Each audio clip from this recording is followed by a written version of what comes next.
Hello everybody, welcome to the Richard and Joan Educational Center here at Gerharz Equipment. My name is Eric DePalma. Today we're going to talk about something everybody loves to enjoy, French fries. Whether it's at the fair, whether it's at your favorite fast food restaurant or your local Syracuse eatery, French fries are a staple for a lot of people, and there's so many different ways that you can make them. Today we're just going to talk about the basics. We're going to talk about the type of potatoes that you want to use, the type you don't want, and we're going to fry up some potatoes in our Pitco VF35S fryer. But what I want to tell you is, when you're using a potato, the type of potato that you want is going to be something that's going to have a good amount of starch and a low moisture content. And when it comes right down to it, for a white type of potato, nothing beats a russet potato. It fits that category just right. What you want to stay away from are potatoes that are called waxy potatoes. Those are your white potatoes or boiling potatoes, your red bee bliss, and your fingerlings. And the reason for it is because they have a higher moisture content and a higher sugar content. And if you over fry them, or I should say if you fry them at all, they're going to develop that sugar very quickly, that caramelization, and you're going to get a potato that's got dark streaks in it, and they're going to be kind of limp because of the high moisture content, a very wet potato.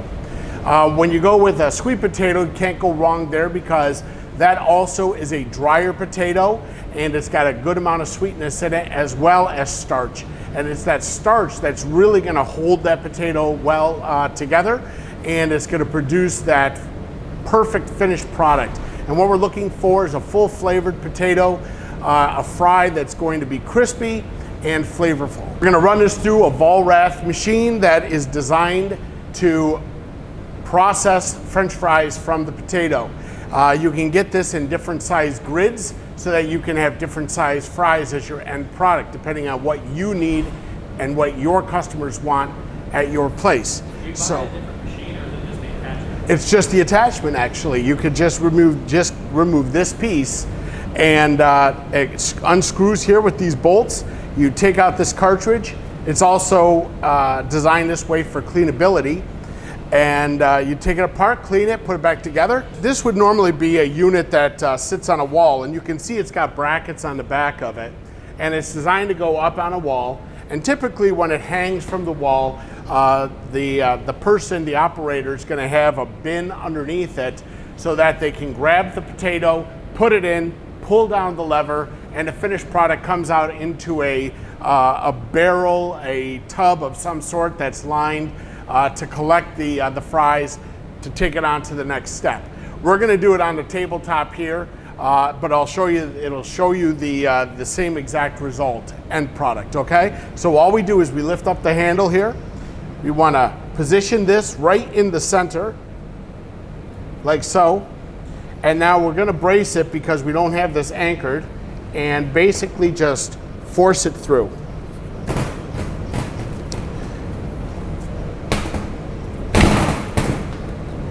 And as a result, there you go. You get your perfectly equally sized fries.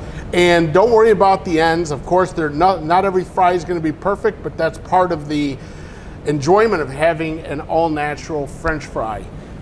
All right, so now we're going to do another one real quick. Okay, we'll give it a shot. There you go, perfect. All right, so there you go. There's a couple of the russet potatoes. Okay.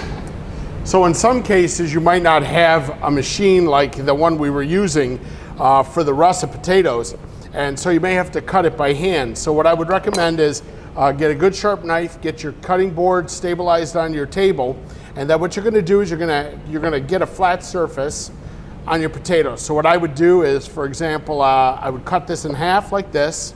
Cut the ends off, which you don't need. And then what we're going to do is cut this in half again. And now we got a nice flat surface to work with. And then you're going to just eyeball a decent size width of cut. And what we want to do is keep them stuck together nice here. It'd be a lot easier. So we're not cutting each slice individually, we're keeping it all together. We can make quick work of this. And again, we're just gonna cut down here like this.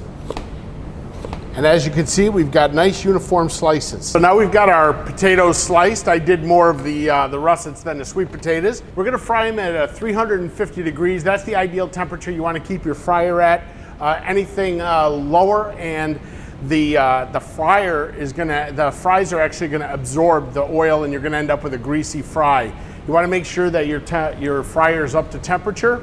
If it's too hot, you could actually burn the oil quicker than its life is intended. So, and it also ends up maybe with a darker French fry. So we really want to hit that optimal point at 350. So what we're going to do is we're going to... Just real quick, so for home, should they just put it from like a candy thermometer in it or something? Well, the great thing about home fryers is that if you do have the ones that are electric that you plug in, they usually have a temperature gauge on them. But if not, absolutely, here at Gerharz we sell deep fat fryer and candy thermometers. So you can use that in like a pot if you had a stove pot, a sauce pot on your stove with a basket that you could lower into it easily. Nothing that catches on the ends. You want it to go in and out of the oil easily. But you could certainly purchase a fryer, a thermometer that's designed for deep frying or for candy, because they're in that similar temperature range, okay? So now what we're gonna do is we're gonna load up our fryer. We're gonna take the French fries here. We're not gonna pack them in, right? We're just gonna lay them in here nice and easy. Okay? We're gonna take those and we're gonna drop them right in.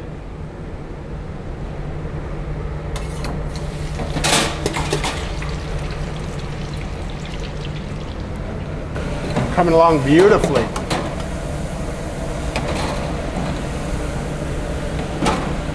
Let's take a look.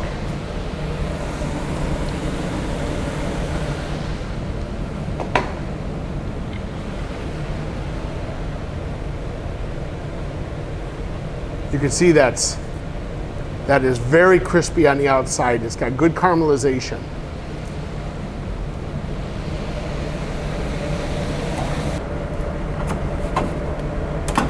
All right.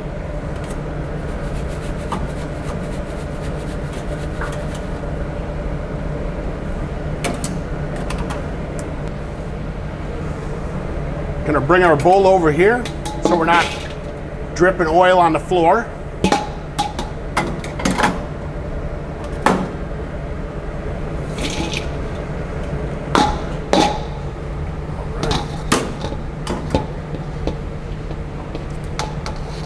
Get a couple little stragglers in here. There we are. Now, while they're still hot, I've got a mixture here, salt and pepper. Some people add a little bit of cayenne, a little bit of maybe paprika. People add all kinds of things. I've got a mixture here of salt, pepper, a little bit of garlic powder, a little bit of onion powder, okay? And you just wanna sprinkle that lightly.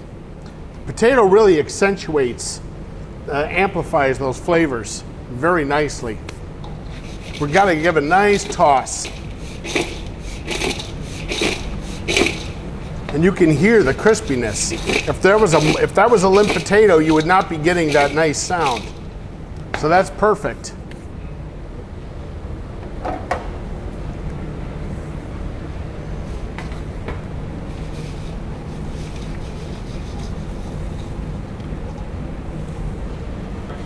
Thank you again for checking out this episode, visiting us today. I'm Eric DePalma, sales consultant here at Gerharz Equipment. Remember that you can come into Gerharz, located at 220 on Teal Ave in Syracuse.